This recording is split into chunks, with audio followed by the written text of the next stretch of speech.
Welcome everybody. This is webinar number 5 from my online class, Working the Workbook, which supports the Course in Miracles workbook practice. It's part of the class, but it's open to everybody. We have them once a month. Today's lesson in the workbook is lesson 118. It's a review lesson. God's peace and joy are mine, and let me be still and listen to the truth. We will be getting into this lesson today. And this lesson is going to lead us into a conversation about how do we know when we're making progress with the Course? How do we know when we're getting the truth? How can we discern between the ego pretending it's being spiritual and the true voice for God, the Holy Spirit?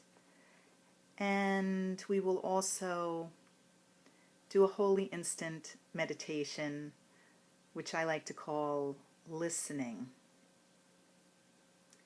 Let's begin with that. This listening is not necessarily done with the ears. Today, why don't we listen through gazing? Let's look deeply into each other, you into me into you, and see the light which we really are. Let's allow the Holy Spirit's vision to replace eyesight.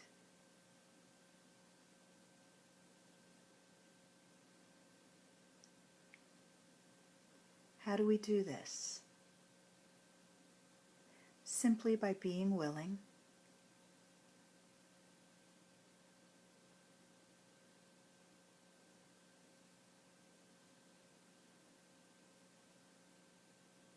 become aware of any clenching or contracting, any unnecessary tension in your body,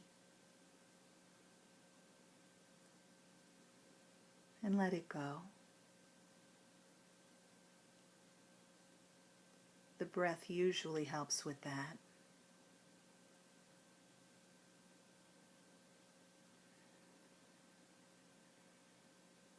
So allow the breath to soften, deepen, flow all the way through you.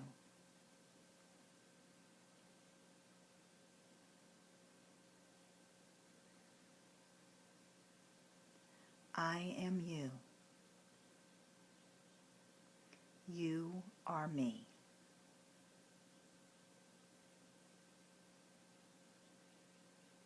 We are the one Son of God.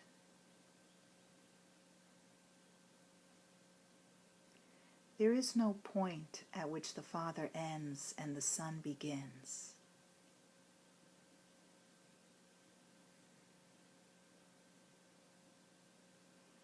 There is just all that is.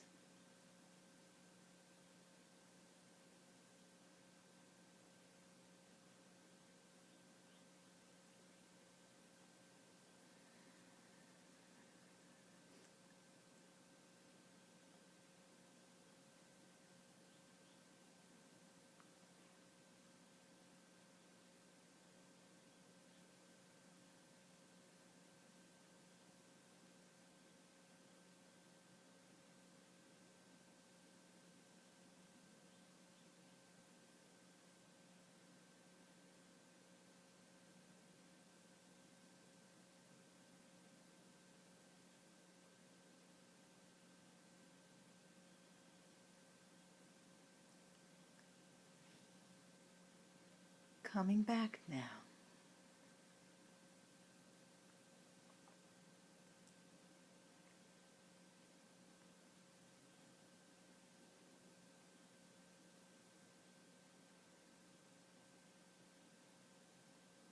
Do you feel the miracle that just occurred?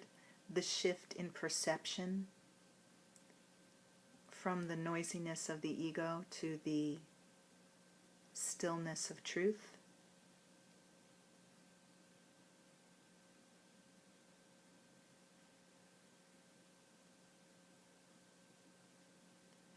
when that stillness arises, there's nothing to say. And when it doesn't, there's nothing to chastise yourself for, nothing to feel guilty about.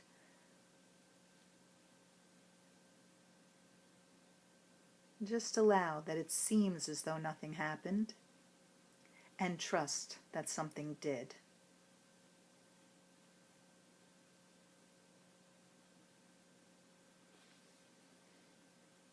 Let's look at today's lesson first. God's peace and joy are mine. Today I will accept God's peace and joy in glad exchange for all the substitutes that I have made for happiness and peace. God's peace and joy is a state of mind. It has nothing to do with material things. This peace and joy has nothing to do with the body or the personality. It has nothing to do with anything we think we might need. God's peace and joy has a constancy to it. God's love needs nothing. It is complete.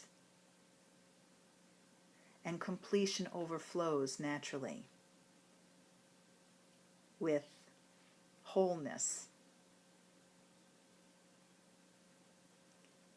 A telltale sign that we are in a state of wholeness, that we are hearing the voice for God, is that we have an urge to share. It's not a pressing urge. It's just a natural expansion. And this happens through us. We don't actually do anything.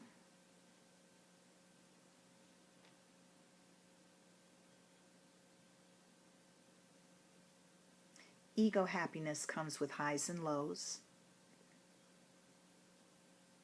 It comes with, excuse me, I always cough when I talk about the ego, but that's not going to stop me. It comes with a never-ending need for more. The ego is just filled with bodily needs, emotional needs, physical needs, relationship needs, things we need from other people.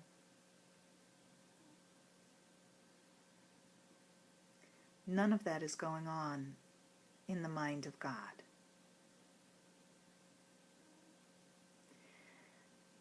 How do we know that we are experiencing God's peace and joy? Because within time, within the personality, there's going to be a process taking place until that tipping point moment when we fully awaken and know ourselves to be a formless self with a capital S. Until then, there are vacillations back and forth. One way we know is that we genuinely begin to desire the highest good for all, not just for ourselves. Another way that we know is that there is a sameness. We begin to really experience the I am you, you are me state of mind. And this is done without a sense of guilt or pity for others. We're not feeling like we have to take the burden of the world on our shoulders. We are feeling a relief that we are joining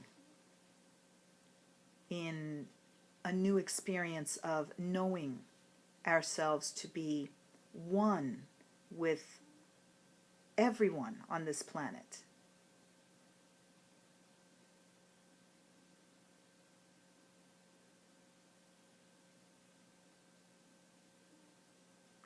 For me right now, the truth is coming in waves of silence. So if I sit quietly for a moment, I trust that that's infectious and that you can feel the peace and joy in that silence as well.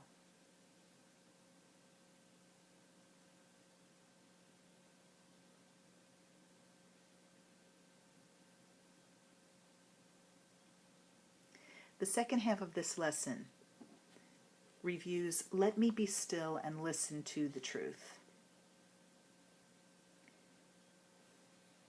Let my own feeble voice be still, and let me hear the mighty voice for truth itself assure me that I am God's perfect Son. I am strongly resonating with this part of Lesson 118 today. Let my own feeble voice be still. And let me hear the mighty voice for truth itself assure me that I am God's perfect Son. Jesus is speaking to the one ego mind, not to Amy Torres or to you personally. As we begin to really get the hang of not being spoken to personally, we realize that there is only one voice to hear. Not many voices, not many teachers, just one voice coming through whoever our teacher happens to be in that moment. And we are always teaching each other. We're either teaching fear or love. We're either teaching separation or unity. Up until recently, we've all been teaching separation because we didn't know any better. We didn't realize that we had unconsciously chosen the ego as our teacher. But now that we're aware of that, we're actually receiving a mind training that has us automatically receiving the Holy Spirit's message more and more and more, and then teaching that message automatically. That's what the Course means when it says that miracles should occur naturally, or else something else has gone wrong. Because when things are going right, we are open conduits, receiving messages all the time, messages of love, peace, and joy, messages of truth. And those messages come in stillness, although they are translated into form while we are using our bodies, our relationships, and this world as a classroom.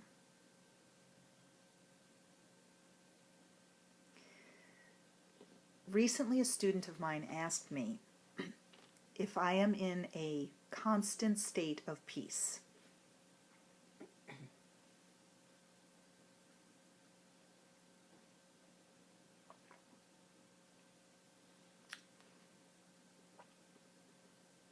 Another way of putting that is, am I awake, fully awake?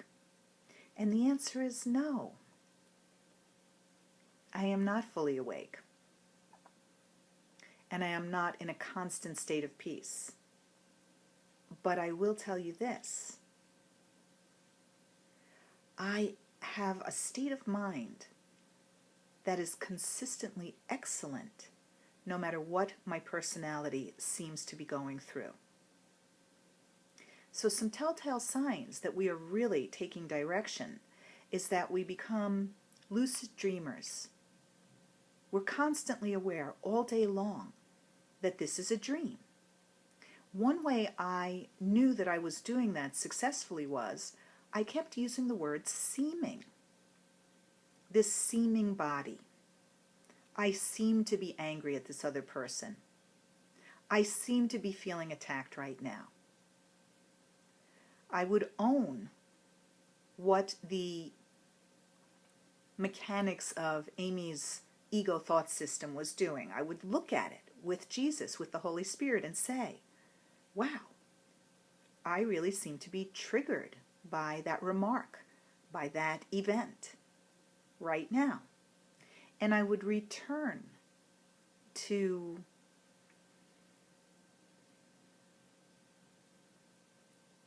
a calm, steady view of what was upsetting me. I could look at it with the Holy Spirit, and I might be crying, I might be yelling, and still more and more of me was detached and untouched.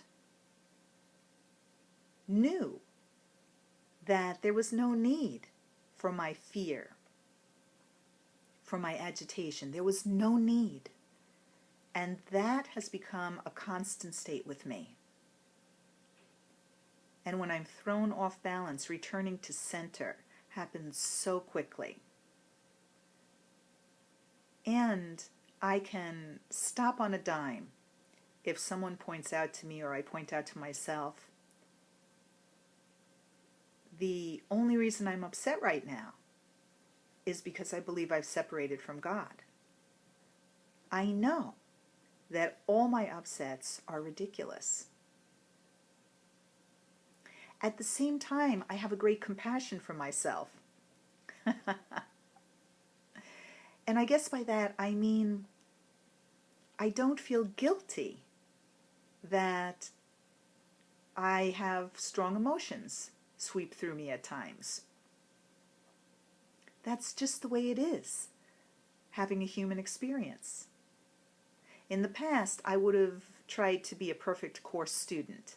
I would have tried to not get angry anymore or not have upset feelings, and that's missing the point completely.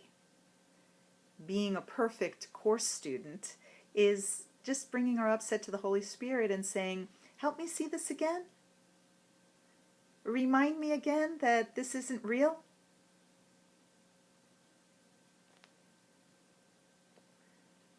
And that is completely doable. All it takes is willingness. And willingness turns into motivation and happy attention as our practice pays off.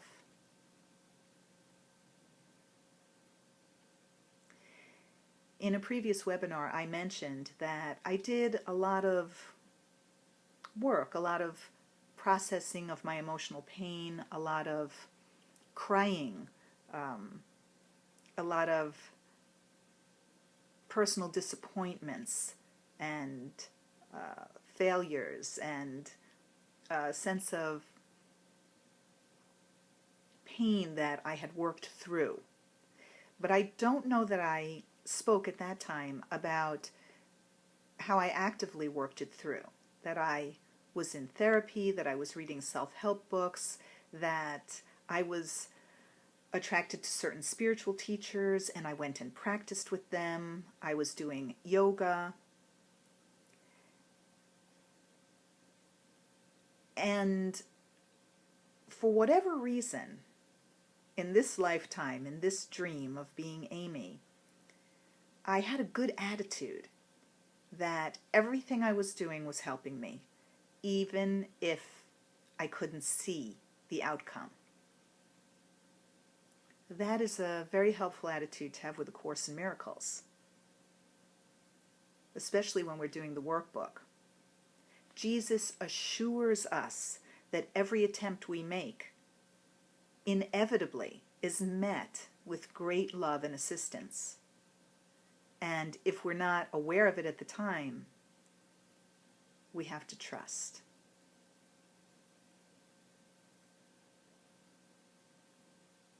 So funny things can happen. And one thing that happened for me was that people started coming up to me and thinking that I was their cousin, their friend, or they'd meet me and say, oh, you remind me of somebody. It was happening a lot. Now, I was raised with a value that it was wonderful to be unique and special and to stand out.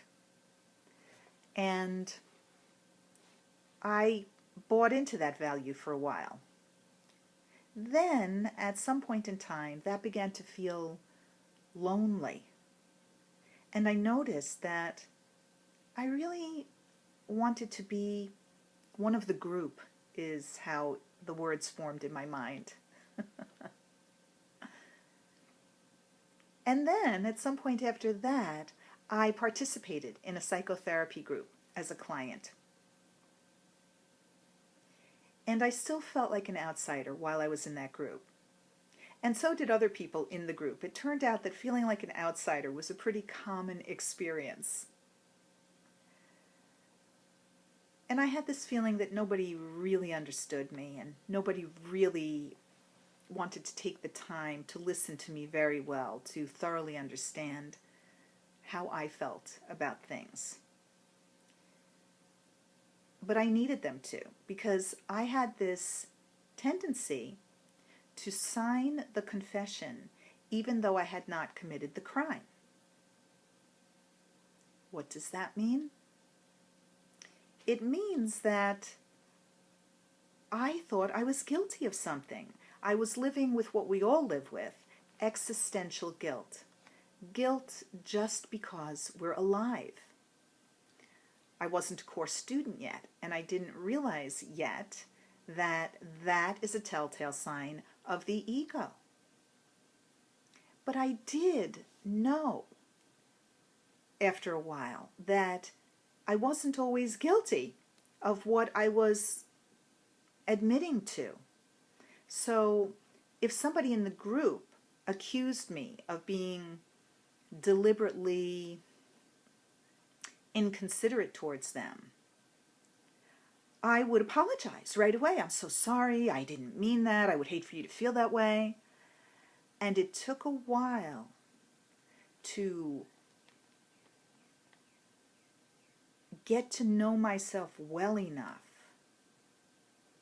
that I began to realize that I felt considerate of them inside, even though their experience was that I was inconsiderate. My internal experience was that I had been interested in them and sensitive to their feelings. And I began to learn that that was projection. Somebody might project onto me that I was inconsiderate. And if I could hold my center and know that I did feel loving towards them, even if it hadn't appeared that way to them, I could feel innocent.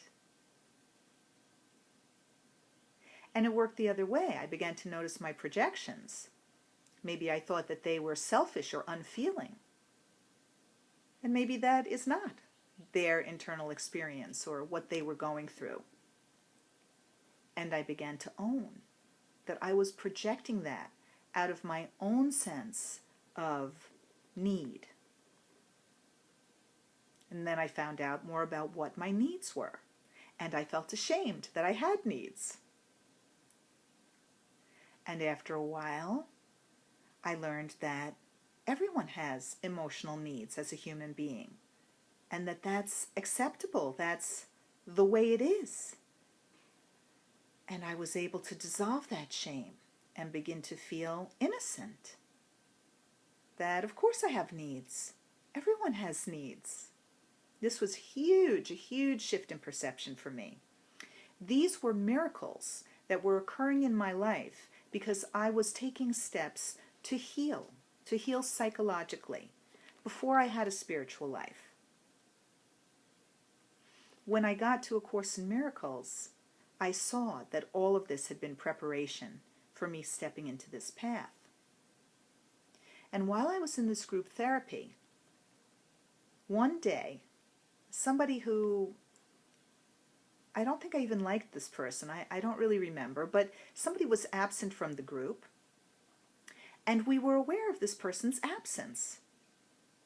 They were very present in their absence. And that was a big miracle for me. Somehow I got it, that that person was part of the group, whether they were here today or not. And that meant that I was part of the group. Whether I was physically present or not had nothing to do with it. So I began to feel connected. And I had felt very unconnected up till then. I'm not going to use the word disconnected. Somehow unconnected feels right. So I reestablished my connection. And it wasn't to other people. It was to something inside myself that knew better than I knew. We all have that capacity. Let me be still and listen to the truth of what I already know. The Course says, recognize what you already are. Know again. That's what recognize means. Recognize. Re-know what you already know.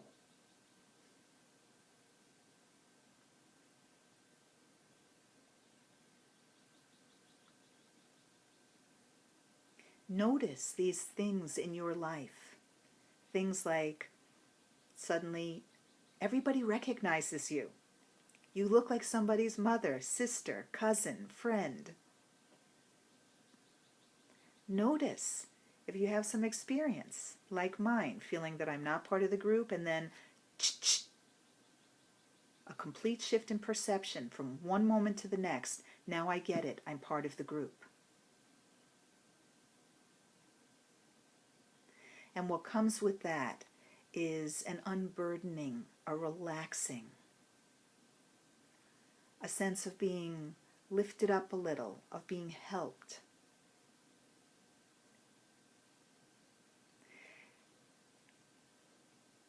And there's an impersonalness to that in a good way.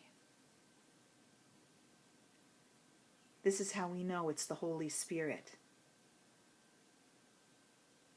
When we stop taking ourselves so personally. So I could be compassionate towards the emotional pain I had been in, and it was lessening, without buying into it anymore. And I could put the Course down and say, I have to scream and rant and rave right now. I have to blame people right now. I have to point the finger and accuse right now. But I would do that with my therapist, who happened to be a Course in Miracles teacher, but that's not necessary. What's necessary is a therapist or a mentor of some kind who can be on your side without being against anybody else, and who can hold the faith that kicking and screaming and blaming and accusing can be a release process if that's the intention, so that it will dissolve the attachment to the resentment rather than perpetuate it. That's the undoing.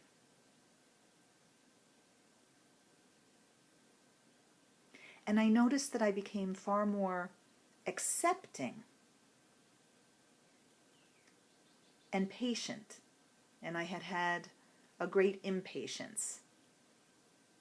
And that impatience can still be there, and I feel much more detached from it.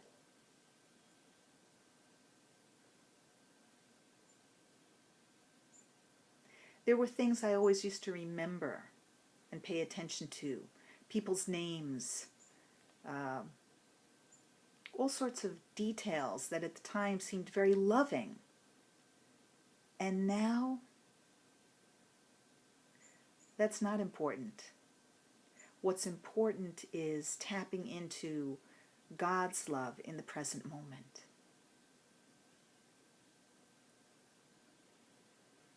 And with that love comes this ongoing sense of innocence. I feel it right now.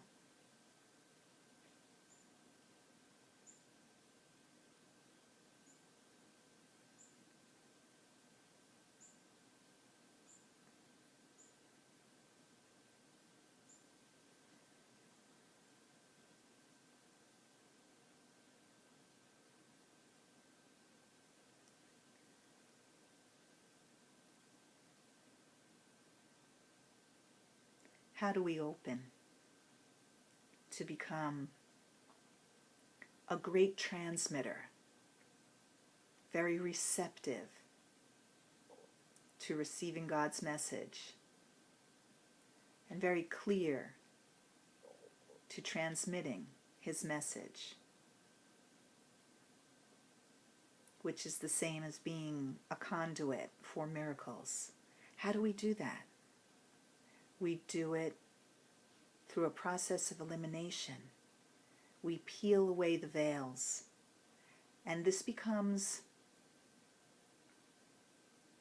this begins as a very personal process, very specific to our personal self, although ultimately it generalizes into just one problem and one solution.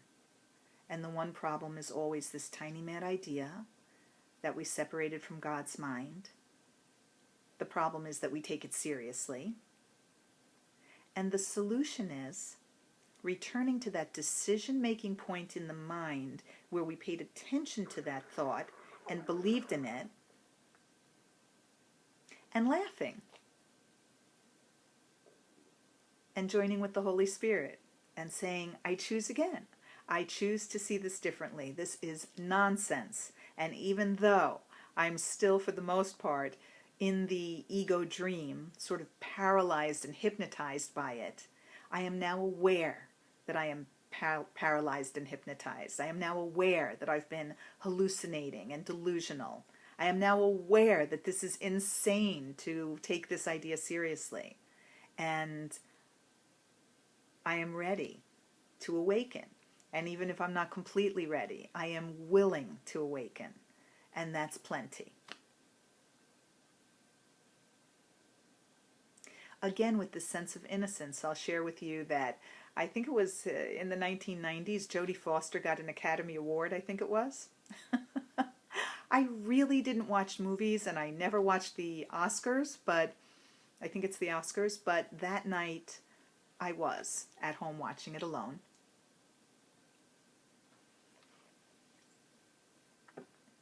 And she got tremendous kudos. I remember that people were speaking about her so well. Maybe it was one person giving a speech in her honor. Maybe it was more than one person. I don't quite know. Maybe it was Jodie herself appreciating what people said. I don't quite remember. But I do remember that I started off watching that speech with a sense of jealousy, that I wished I was appreciated like that. And as I watched, I had a shift in perception where I realized all the things they were saying about Jodie Foster were true of me too. That I was a hard-working, sweet, kind person, and that I deserved the love that was pouring out towards her. And I literally merged with Jodie Foster and accepted all the kudos that she got. And I allowed myself like a sponge to just drink in the applause, and maybe she got a standing ovation, and I was just sitting there going, thank you, thank you. Yes, we are all one. There is no guilt in that. It's true. We're all deserving of love. And we're allowed to play in this classroom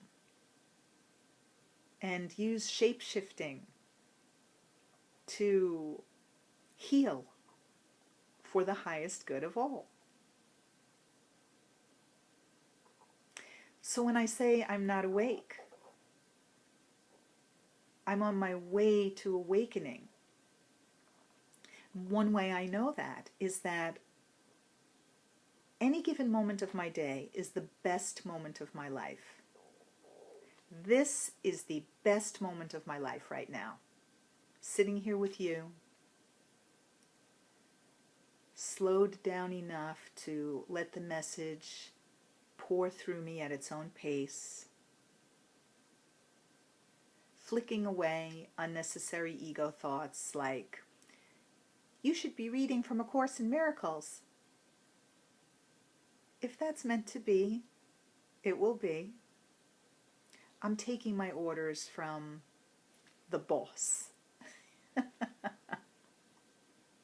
I'm laughing at pointing up when the boss, the breath, the palm of my hand, the voice. Spirit is here, not there, here.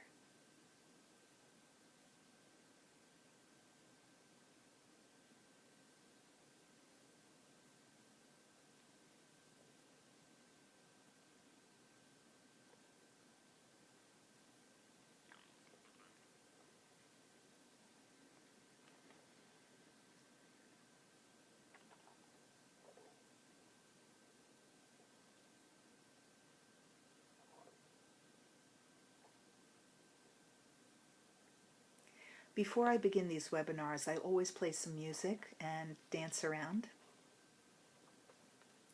I can never put the music on YouTube because if I don't have the permission to use it from the music publisher, then it's blocked. So today I listened to this song that I just became aware of called Fade Into You. Do you know this song? It's absolutely beautiful. It's a ballad, and I love taking romantic songs that are between lovers and shifting it over between me and God. So there are a couple of lines in here that I want to read to you. I wish I could sing it. But one is, till there's no way to know where you end and I begin. Till there's no way to know where you end and I begin.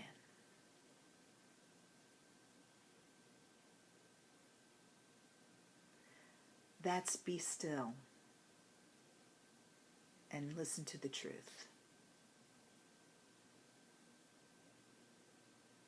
And here's another couplet. There will be no trace that one was once two after I fade into you. There will be no trace that one was once two after I fade into you. Not you and me into each other, into God.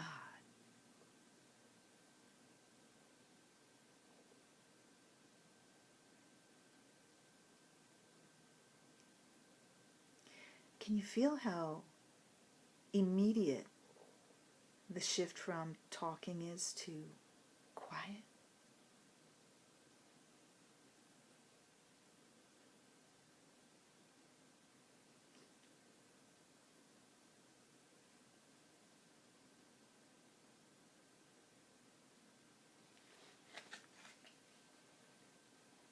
Let me be still and listen to the truth.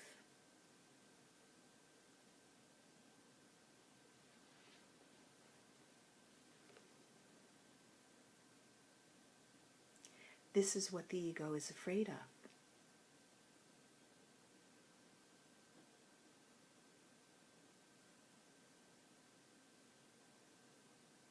There is no me and you, truthfully.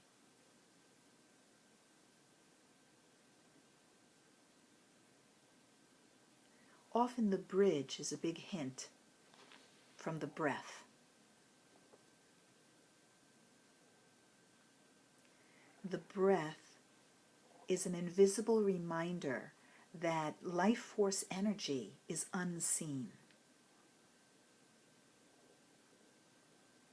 And that creates a bridge back to spirit.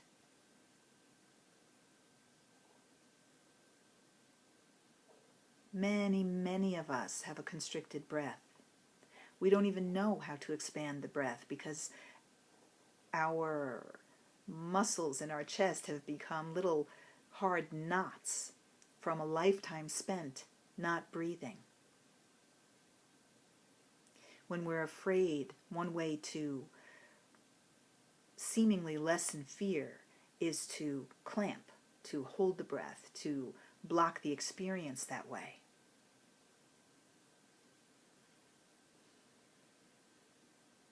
The Course liberates us from fear and from death, from a sense of ending, because it tells us straight up, these are just ideas the ego dreamed up. They're not truth.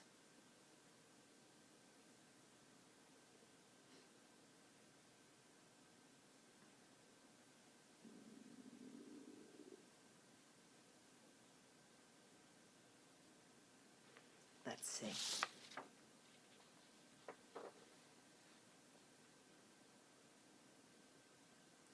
In chapter 7, there's a quote, "The Holy Spirit does not want you to understand conflict. He wants you to realize that because conflict is meaningless, it is not understandable.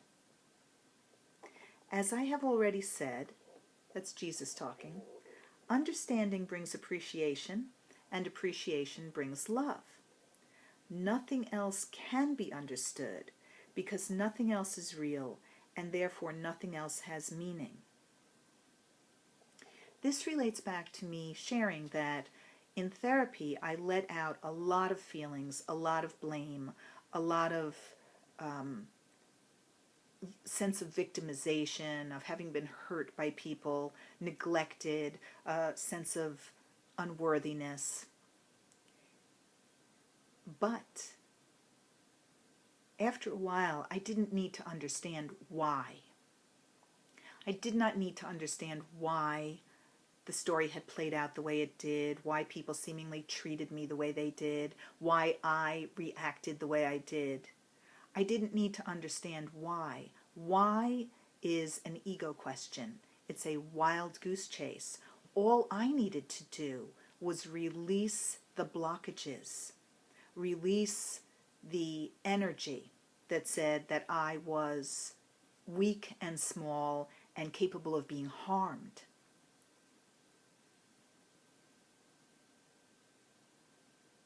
In A Course in Miracles, the atonement protects and defends the truth by doing nothing. We don't have to understand ego motivations. They are meant to be irrational, chaotic, not understandable. Ego motivations are trying to uphold separation as a truth, and it is not a truth. And it will never be a truth. No matter who tells you otherwise, if you are deeply involved with the Course in Miracles, listen to your inner voice, the one that says, "I know what I know." The one that says, "I just got blown over by that persuasive voice over there, but I'm not going to stay down. Holy Spirit, what just happened? I got caught up in that ego wave, but I know that's not the truth. Help align me with the truth again." And so we're batted around. And in time, it may seem like a long time. There was a time in my life when I felt like, oh my God, I'm 20 years behind schedule in terms of having a career, in terms of having a relationship, in terms of trying to build a family. I felt like life was slipping away from me in terms of time. And then at some point there was this shift in perception, and I laughed at the idea of being 20 years behind schedule because that seemed really great, like only 20 years? I could be hundreds and thousands of years behind schedule.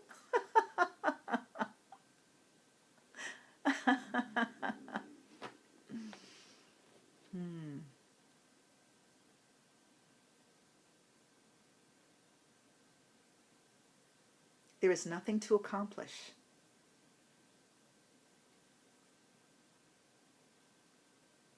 The Course says we need do nothing except not to interfere.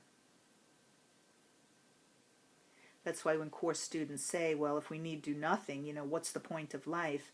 That is a red flag that you are listening to the ego. The point of life is utterly clear when we are receiving spiritual guidance. It's to love and be loved. It's to be a vessel for miracles.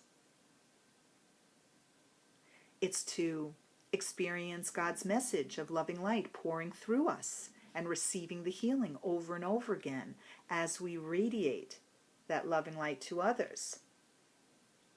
And in the process of allowing that radiance to move through us, we learn we need do nothing. That radiance moves through us effortlessly. We're not doing it as individuals, as people.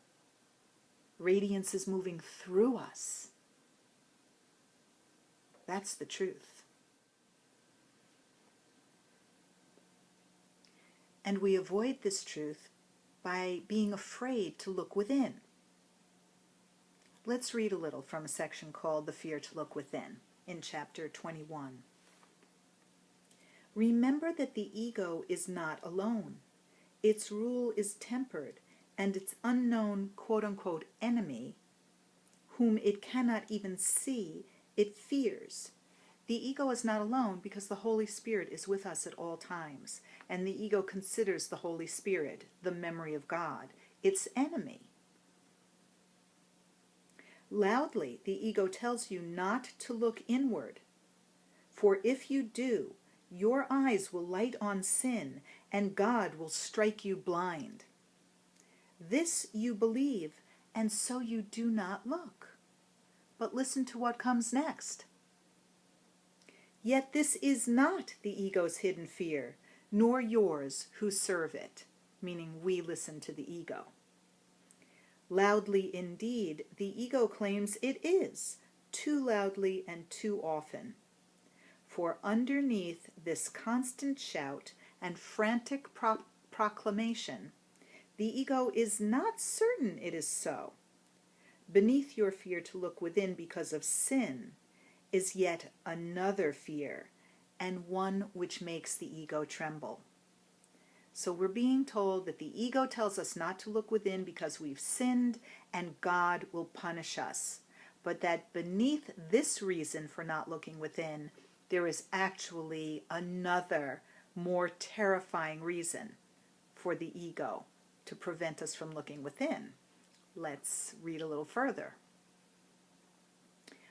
What if you looked within and saw no sin? What if sin is not there, like the ego keeps frantically warning us it is? This quote-unquote fearful question is the one the ego never asks. What if there is no sin? And you who ask it now are threatening the ego's whole defensive system too seriously for it to bother to pretend it is your friend. The ego acts as if it has something to offer us, and we totally buy in. We think that beautiful sunsets are a reason for living. We think that the ego dream is life, none of which is true. This is not truth. But now we're getting to the bottom of things, because if we look within and see that there is no sin, meaning there is nothing that is not love, there is no separation from God's mind, then the ego is instantly undone, and its dream life, which it is clinging to desperately, unravels, just like that. Because we're identified with the ego, and the ego has us thinking we're a body, this feels absolutely terrifying to us. And as we practice the workbook and gain a new thought system, we develop a taste for forgiveness. We're told forgiveness is acquired. It's something that we need to learn while we're here dreaming, to help us peel off our white-knuckled fingers from this grip we have on nothingness. We're holding on tightly to nothing. This ego identity that seems so real, so concrete, does not even exist.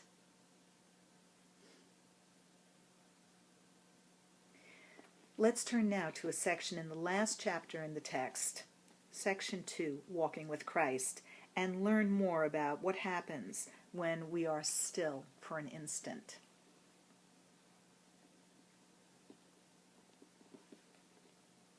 We're told that we do have a choice. The ego would tell us that we don't have any choice. But there is a decision-making point in the mind that chose the ego in the first place.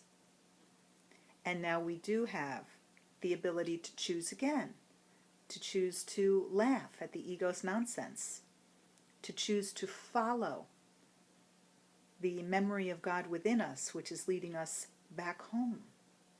And when we arrive home, we will discover that we've been home the whole time.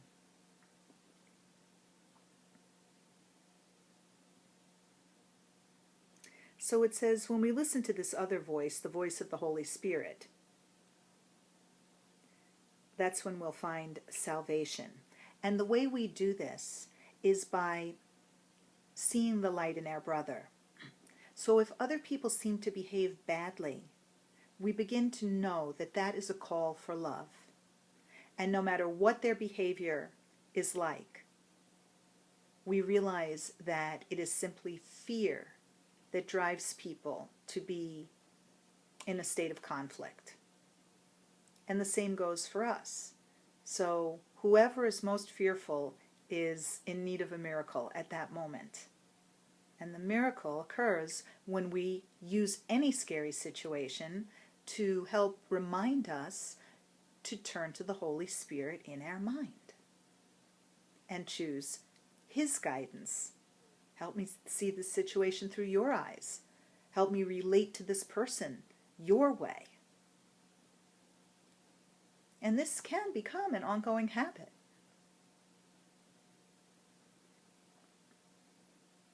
So it says, the voice that we hear in our brother is our own voice. What does he ask us for? Listen well.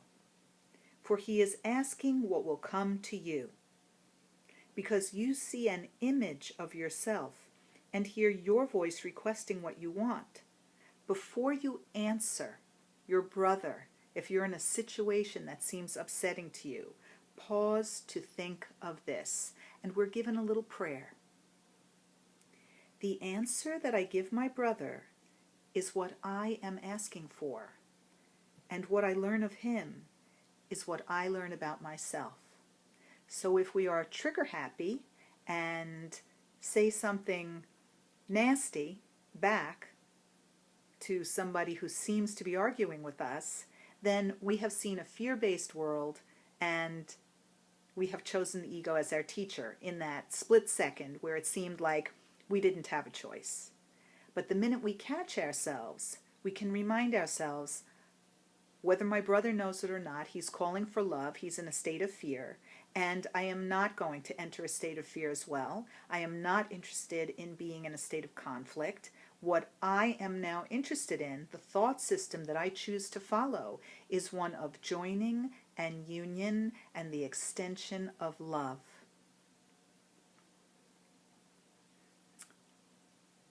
And what we read next, right here in Walking with Christ, is, then let us wait an instant and be still, forgetting everything we thought we heard, remembering how much we do not know.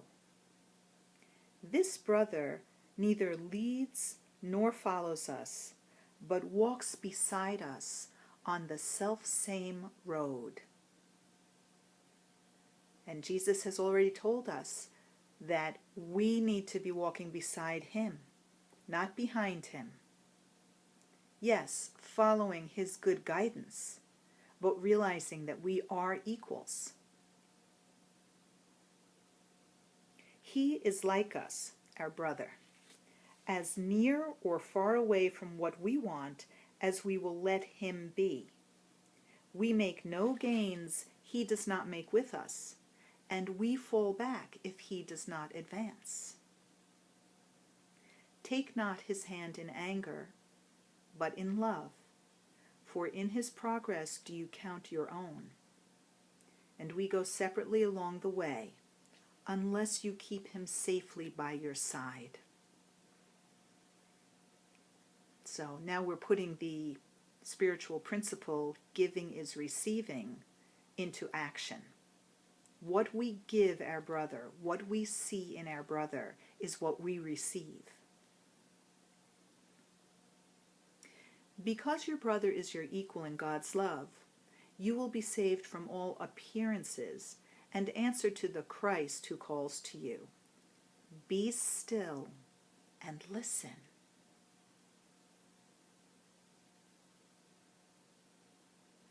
Think not ancient thoughts. Forget the dismal lessons that you learned about this Son of God who calls to you. Ancient thoughts are what the ego gives us because the ego operates in time. But God is outside of time. Christ calls to all with equal tenderness, seeing no leaders and no followers, and hearing but one answer to them all. Because he hears one voice, he cannot hear a different answer from the one he gave when God appointed him his only Son. That is us. We are God's only Son. We are Christ, and we can choose to hear the one answer, which is always love.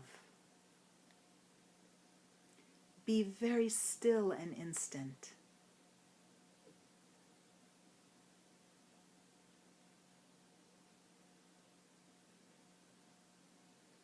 Come without all thought of what you ever learned before, and put aside all images you made.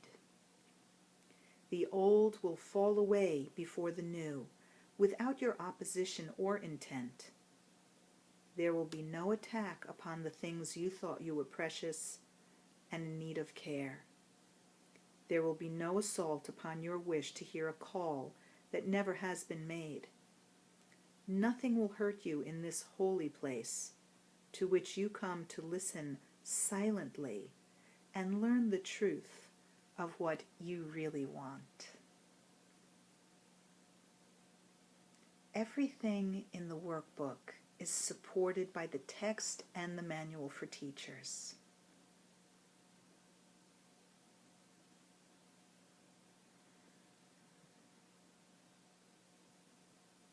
And the text, the workbook, the manual reinforce each other.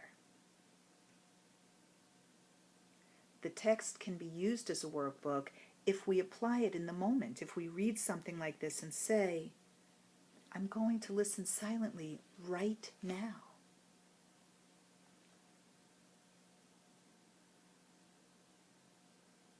Many times I've used the text as a workbook. I've taken a phrase and I've said it out loud. I've applied it to myself. Do that.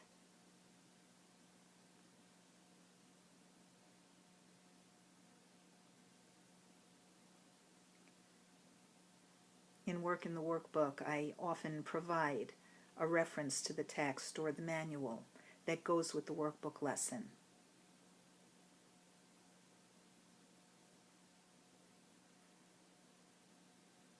Because if the Course really calls to you as your path, eventually you will end up reading all of it.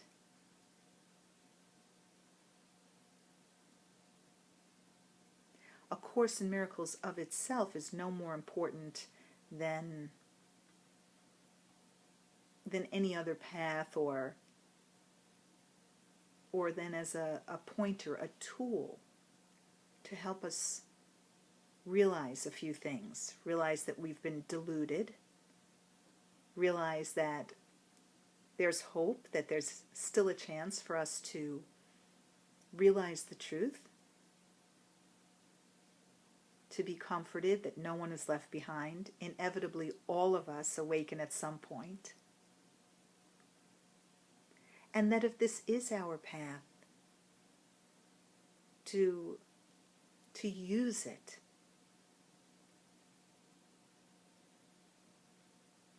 To immerse ourselves in it. To learn and become a happy learner. Which leads to being a happy dreamer. And ultimately, to awakening from the dream.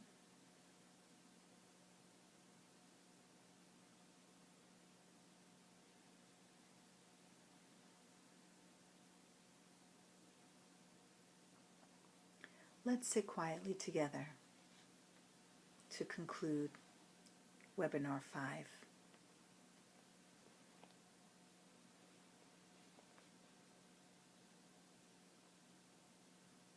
If you'd like, you can close your eyes and sit as long as you like. When I say come back now, if you're in a quiet place that you'd like to remain in a bit longer, do that.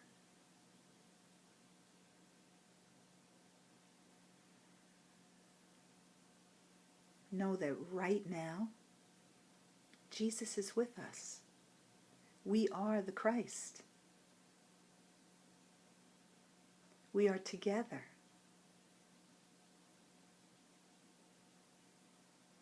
You are part of the group.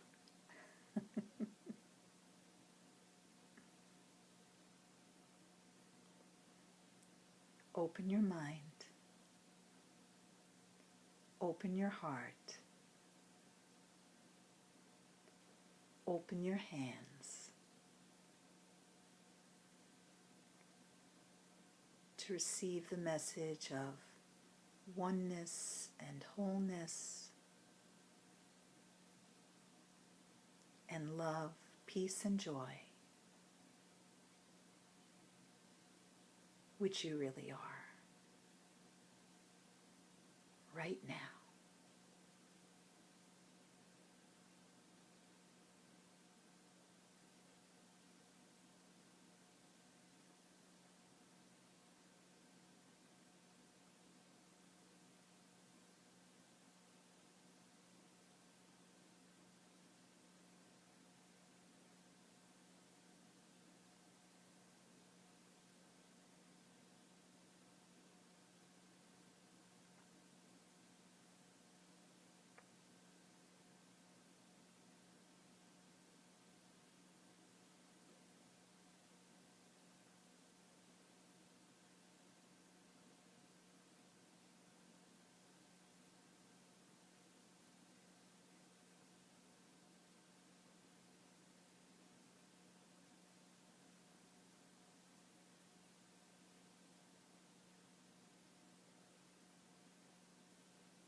If you're ready, come back now.